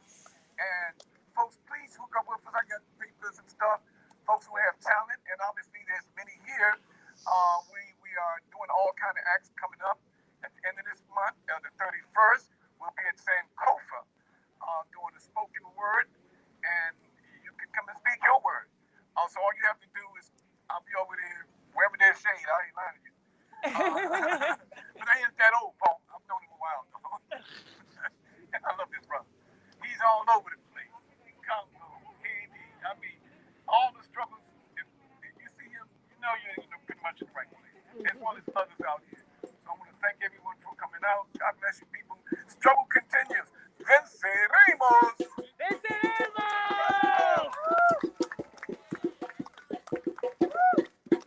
Hey! Thank you, thank you, thank you. So up next we're gonna have Joella, Whoop whoop! the Native Rap member. Yes, Come on. Trinity Vaughn! Trinidad Trinity building. Vaughn! So, How y'all doing today? Thank you for having me. So my name is Joella Roberts. I am from the same country as Mother Claudia Jones. Trinidad and Tobago! So I am unfortunately undocumented. This month actually marks 20 years of me being in this country without citizenship, despite coming here at 4 and despite applying in 2008. Shame. Shame! Shame. And this is the plight of a lot of Black immigrants in this country. Worse yet, you know, how they treat Black people who are indigenous to this land, Black people who are born here. Can you imagine the journey and the struggles of those who migrate to this country? So I think it's really important as we center Haiti to also center the immigrants who migrate to this country. And a lot of folks don't know over 44% of immigrant families in detention are actually from one single Black country. Yes. Haiti. Haiti. Exactly. And so there are people who cross numerous borders, a really dangerous voyage to come to this country, a country that claims to be a partner in democracy, the United States. When truth is, because of Title 42, how many people are familiar with Title 42? Show of hands. Title 42. It is a Trump-era policy that is still being enacted by President Joe Biden. Boo! Shame. That essentially is deporting probably over 500,000 people by now. I have not kept up with numbers for the sake of my own sanity. But a lot of our people are being deported to Haiti. And I'm not one of those people that also are like, oh, we shouldn't deport people. Their home countries are struggling. There's war, all this other stuff. The reasons that our countries of origin experience poverty, experience famine, invasion, say, I love this sign. All of these things are literally because of their partner, the United States. We are well aware that the United States has its hand in what's the war that's going on in Haiti. Like, there's absolute evidence that there's involvement. And remember last time I was here, and about that spot over there, I asked y'all to, advocate for Haitian TPS, right? So fortunately, TPS was redesignated to Haiti. So not only was it reinstated, meaning that those who had TPS, because, President Trump tried to end every damn policy and every damn privilege that we had. In addition to those who had TPS, once again having TPS, those people who are Haitian here in the United States can again apply for TPS. However, even myself being a DACA recipient, I am not one who preaches for temporary. No. What will temporary do for us? Cause more stress? Cause more tension? There's no permanent protection whatsoever. And so what TPS, DACA, DD, LRIF, all these programs are just a way to get our immigrant money and to silence our immigrant community. And so as someone who is undocumented, someone who is under temporary legal status, it's imperative that we don't stop at the redesignation of TPS to protect people in Haiti. I want my comrades to be able to go back to their country of origin without fear of war, without having to grab a gun at the airport. That's what I want. We're being forced to internalize, kind of like the point, internalize nationalism, right? If you're an immigrant, home is here. You have to, you have to indoctrinate yourself. You have to assimilate. Assimilation. America is very much a melting pot. You have to melt away everything that you came here with. I'm preaching for it, so I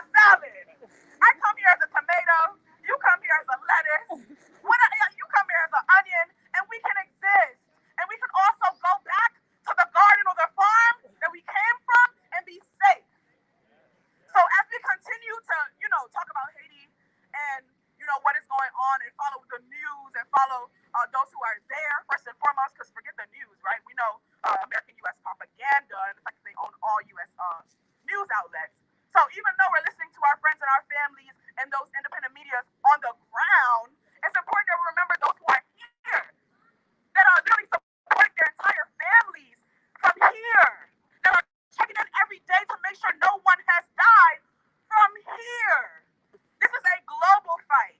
Yes. I deeply appreciate the history of what is going on in, Venezuela. Of course I follow. I work in immigration. Of course I follow, but it's imperative that we draw the parallels of what is happening here in Washington, D.C. Because the same lack of representation that is here in Puerto Rico, the same over-policing and the lack of sovereignty in Puerto Rico is the same thing that we're experiencing here in Washington, D.C. Statehood. They don't want me to speak about it. Oh my God, another can. It's really important, y'all, that we also learn what is going on in terms of immigration here. I am deeply in tune with the immigration movement simply because my survival depends on it. Let's not glorify the fight. Let's not glamorize the movement. We're here because people are dying. We're here because people are living dead if they're not dead. And so we don't want to have to continue to be here. I love y'all. I love seeing your faces. I've seen numerous people numerous times in the same spot. But at what point are we going to quit our job? Just kidding. At what point are we going to say enough is enough?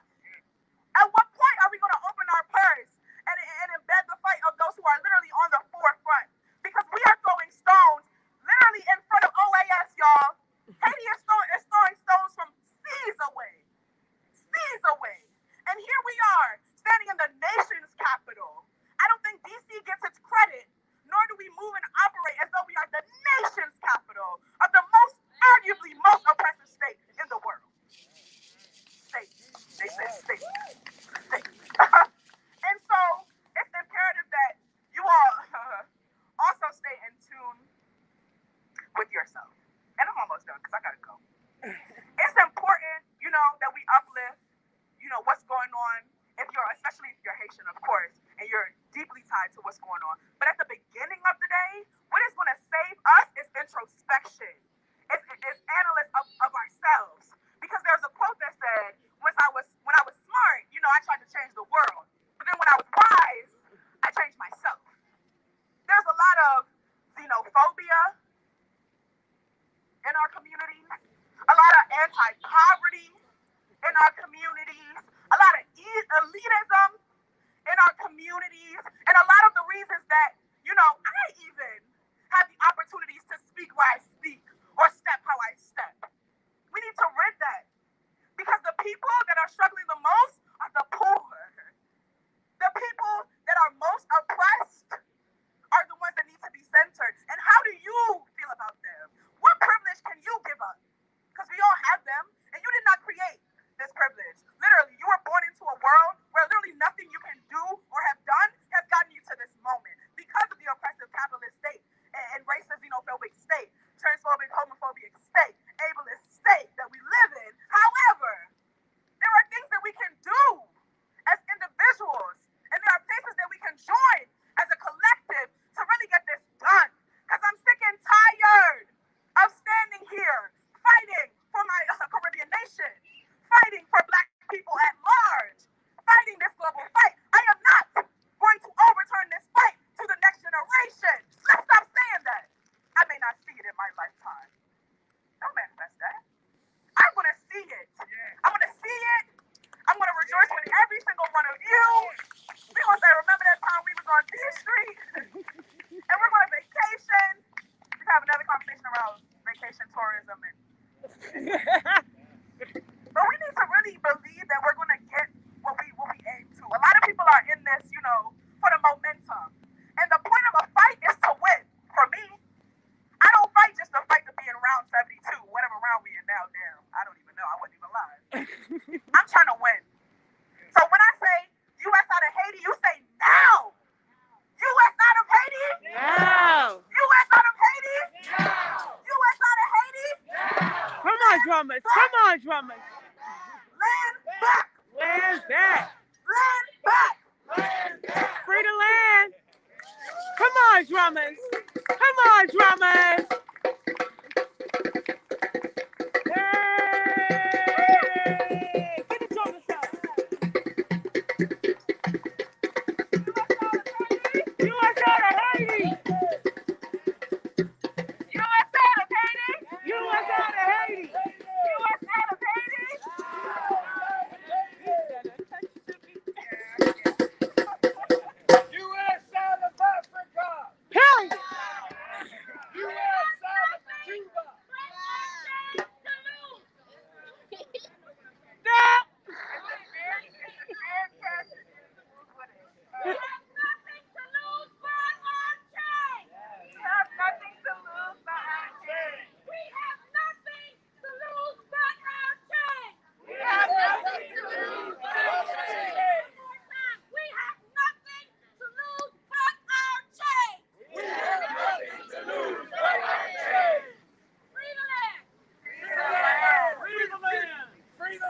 weigh in. What are we in our individual and collective capacity doing here every day? Struggle is every day. Revolution is every day. It's not just a moment. It's not just to feel good. It's not just to take pictures and feel that adrenaline rush. It is a long-term commitment to changing the material conditions of people around you and in your lives. So make sure that you're committing to something, committing to something every day that is changing people's lives and also your lives. Um, so next up, we're gonna have Cheryl Labasher. Okay, we're gonna have Cheryl Labasher, and then we're gonna have two more bad speakers, and we're gonna close out.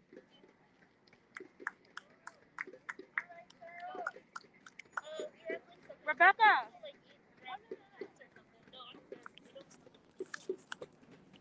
I want to thank BAP, for the Black Alliance for Peace, for having this consistent rally series about Haiti that is so often forgotten. The Haitian Revolution was the first. It gained independence for Black and oppressed people. They threw out the colonialists. And that is important for us to remember when we think about Cuba, where imperialism has not ever forgiven Haiti. They also do not forgive Cuba. We know that Haiti was instrumental in the struggle to free Latin America. It was Haiti that gave aid to Bolivar. Mm-hmm. It was Haiti in so many ways that was the stepping off point to the independence struggle on all of the islands. I want to ask all of the organizations. I'd like to ask all the organizations here today not only to come out on July 25th, because it's easy to ask people to come out and Cuba and speak out against the blockade. But more than that, I ask you to be partners in this current struggle. There are people who are walking from Miami who are against the blockade. They're Cuban Americans. They are coming here to deliver petitions and to say Cuban Americans do not want the blockade. Joe Biden, you betrayed the people with your lies. That's the purpose of coming. But we know because of the events that have happened, there will be significant counter demonstrations, or at least that there's a potential already they're down there. So having organizations that are disciplined and organized and are partners in this effort here in Washington, D.C. is very important to the success.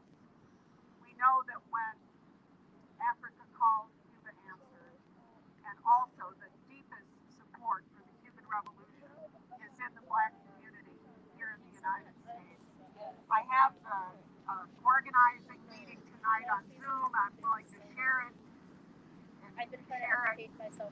Please be with us on the 25th, 2 to 4 at the rally, 12 until 6 o'clock, and we're going to be at Los Boys after that. The rally's, I'm sorry, Lafayette Park, right in front of the White House. Thank you so much.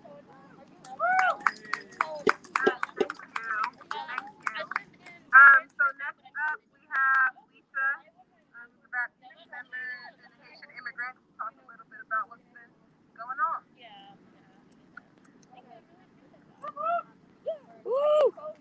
Okay. Hey y'all, do you guys hear me? My voice is kind of low. But yeah, my name is Lisa. Similar to Joella, the young woman who spoke to before this lady right here. I am a TPS holder, so I wasn't born in America and I don't have United States citizenship. I've been a TPS holder since the earthquake. So although I moved here when I was born, I was born in 1997. So when I came here, my mother worked for the Haitian government in New York. Well, while she was in Haiti, she worked for the Haitian government, and then we moved out here because I had to get surgery. And at the time, there was political unrest happening in the country, so they advised that my family and I stay in America instead of going mom continued working for the government in the Haitian consulate in New York. And then after the earthquake in Haiti, which was in 2010, they told my mom she either had to go back to Haiti and work, or she would basically, there was nothing else. Like, you had to leave here, or you would just stay here without documentation. So my mother, I have two siblings who were born in America, went to school in America and everything. So my parents decided not to go back to Haiti. So we stayed here. My mother was able to get my father and I and herself TPS.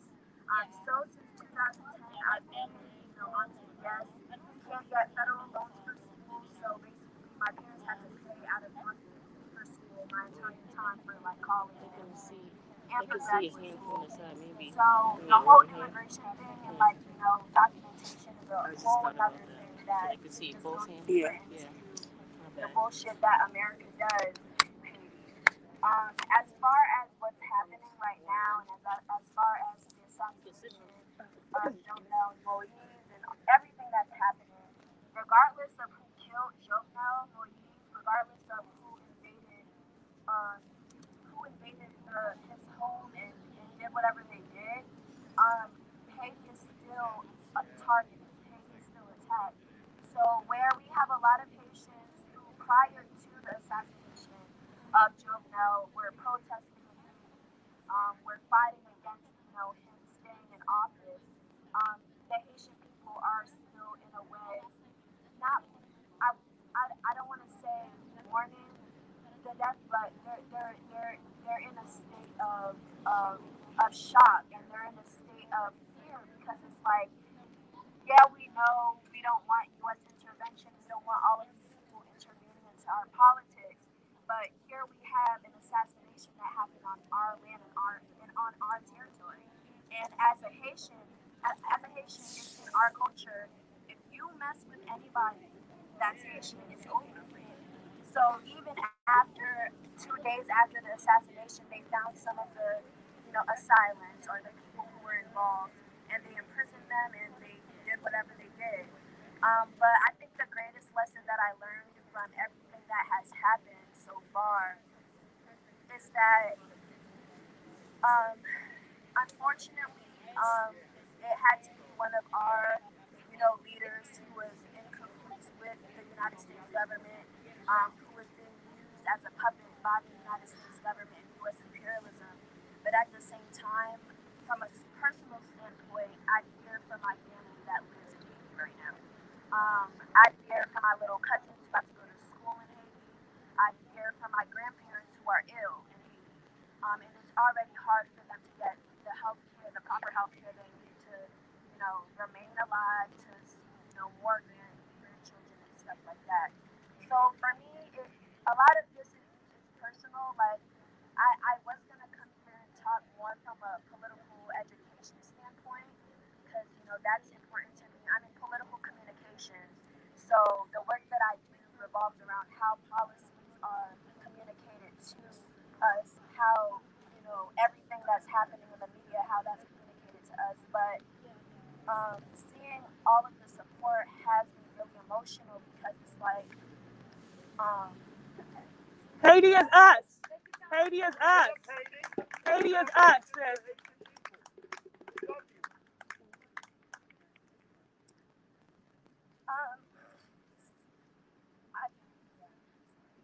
No, you could take your time.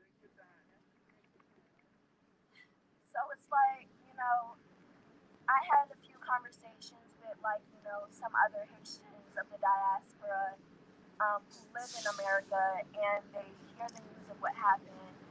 And honestly, something that really, I wouldn't say bothers me, but something that hurts me is that although a lot of Haitians don't want U.S. intervention, a lot of Haitians don't, they don't want the country to suffer. A lot of them don't understand the powers that be. Like, where we're here right now in a rally, and we're able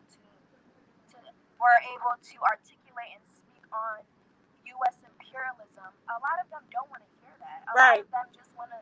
They're just worried about whether or not their family will be able to eat, sleep in peace, and and all of those things. But they don't understand that the powers, I'm not saying all of them, of course, but thank you.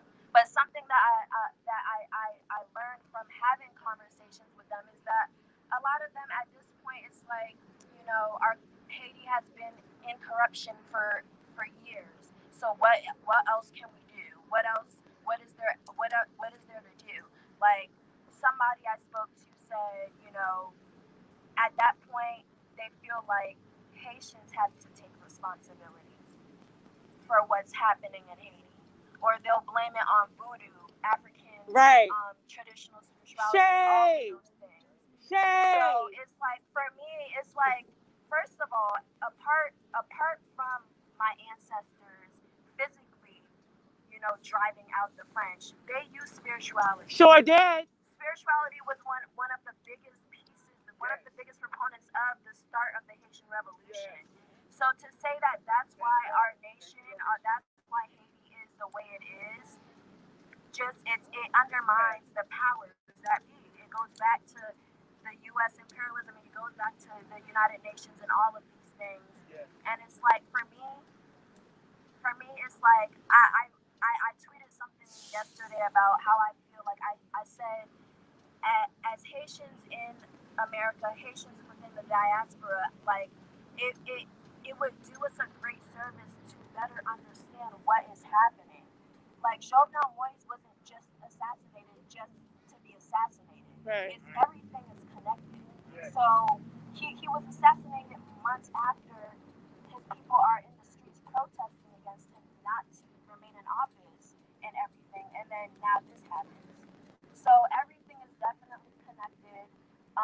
Like I said, this is a very emotional time. Like, speaking to my parents, they're speechless. Even though my mother did work for the Haitian government and with the Haitian government, she tries not to get too much back into the politics and everything because it has traumatized her. She does suffer from, like, depression and stuff from, working within the Haitian government, because the corruption has been happening even long before my mother was born. So while she's working in her office, there's, she's receiving news about certain things that's troubling. And, like, for me, I've never met my grandparents from Haiti. Like, the last time I saw them was when I was a baby, and I don't remember that. And they don't feel safe to come to America, but at the same time, they're not safe where they're at in Haiti. They don't want to come over here because it's like they're just going to suffer even more, but then they're suffering in Haiti. And when I say suffering, it's not just financial, it's not just that, but internally there's a suffering that's happening with the Haitian people. The Haitian people are hurting, and it's not just a financial thing, it's not just an economic thing. Like, our spirits are literally depleting, and it's because of U.S. imperialism, neocolonial, all of these things that are stripping and raping the country of, its resources. But like I said, I always say this: Haiti is a very spiritual land. So when you are fucking with our resources, fucking with our people, using our leaders to be against us as a country, the spirits are depleted. The spirit, like, of course, we're a strong people. We're a very resilient people, regardless. But when I talk to my aunts and my uncles, they're tired. Like, they're literally physically drained with everything that's happening. My older brother, he does protesting in Haiti. He lives in Haiti. He's one of the people who was protesting Jovenel and everything like that. And he's even tired. Like, he's exhausted. He's gotten to a point where it's like, what else is there for us to do? So rallies like this happening is important because, if there are organizers in Haiti who want to do something like this, they're either going to be immediately imprisoned or they can be killed. They're literally taking lives of protesters because they don't, want them to speak the truth or speak. A few weeks ago, I don't know if this went viral, it probably did, but there was an organizer, an activist in Haiti who was killed. She's a woman, I forget what her name is. Yeah, journalist. And she was killed. So one of the things that I was talking to with my fellow Haitian peers, like I was like, how can not? I didn't ask this, but like I just posed a general like outside question. I said like, how can we get organizers and activists, young activists, well, it doesn't matter the age, how can we get them to really fight against U.S. imperialism on their land without fear of their lives being taken or without fear of them being put into jail because of this? So for me, it's a lot. Like I said, I definitely wanted to speak more on the political education piece. So yeah, so I'm pretty sure you guys covered all of that and more. So yeah, I just want to thank you guys for the support. Thank you. Even though I live in America and I'm technically Haitian American, but I'm a Haitian immigrant, I still don't have U.S. citizenship, and I'm working in politics. I'm doing work in politics. And it, like, Yeah. so it's like Contradictions. the system that's literally fucking with my ability to do certain things. It's the same system that I'm educating myself on, because without political education, there is no revolution. There is no true That's right. revolution. So that's why I decided to get into politics, so I can really have a better understanding of things like U.S. imperialism. You know, like the enemy. Exactly. So I was taught about U.S. imperialism in school, but they didn't break it down to me until I had to learn it myself. I had to get a better understanding myself. They say all of these words to us, but they don't teach us, because they know that once we know those things at a young age, if I knew what U.S. imperialism was to the extent that I know of it now, We'd have been free. at like when I was like 10 years old, 11, 15, like it would have been over. Yeah, But listen. you know, there's a timing for everything, and I think this is divine timing. And like, this is kind of odd, because a few days before Jovenel Moise was assassinated, I had a dream that I was like in the Haitian embassy. So I don't know what that said. Like, I pay attention to my dreams all the time. But Hey, folks. So I just wanted to thank everyone. I don't know if Too Black is still on.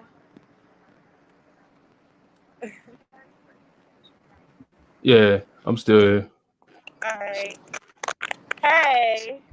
What's good? Did you We're have actually anything? gonna Any start other? wrapping up.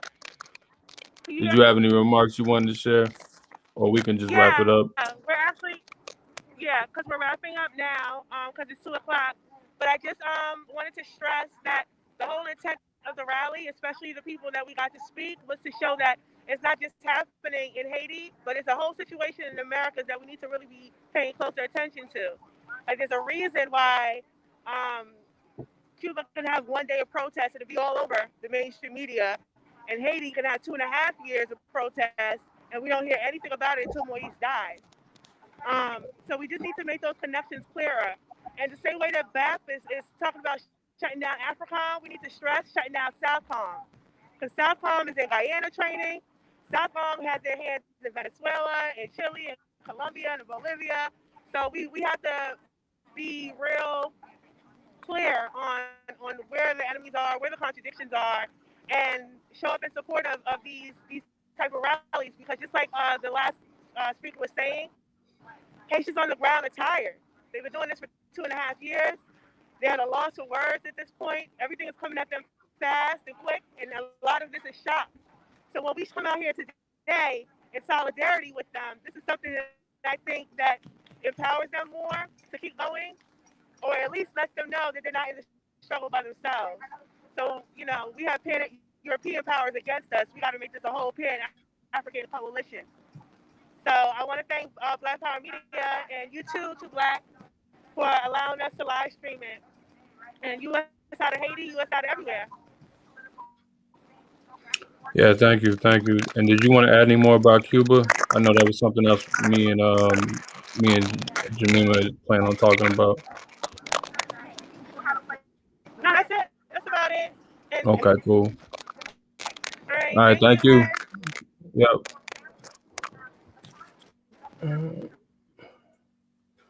I thank you everybody for tuning in. Said this was gonna be done by about 2, so I'm not gonna talk much longer. But if you haven't already, I would I would encourage you to join Black Alliance for Peace.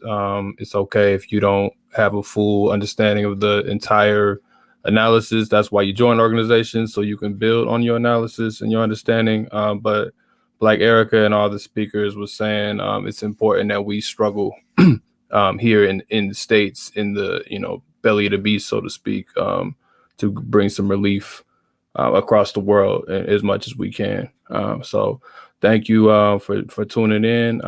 Next Tuesday, we'll be hosting a live stream debate under the Black Mist podcast. It's about police abolition and community control of the police. The resolution actually being what is the resolution? Community control of the police is inconsistent with police abolition. So check us out next Tuesday at 7 p.m. Continue to support all the other shows. We got some new shows coming, and we got some children's shows. We just had a meeting yesterday discussing new content. So I'm sure y'all heard about this on some of the morning shows as well. So check all that out. But thank you everybody for coming through. Appreciate you for sticking in, and I'll see y'all later. Peace out.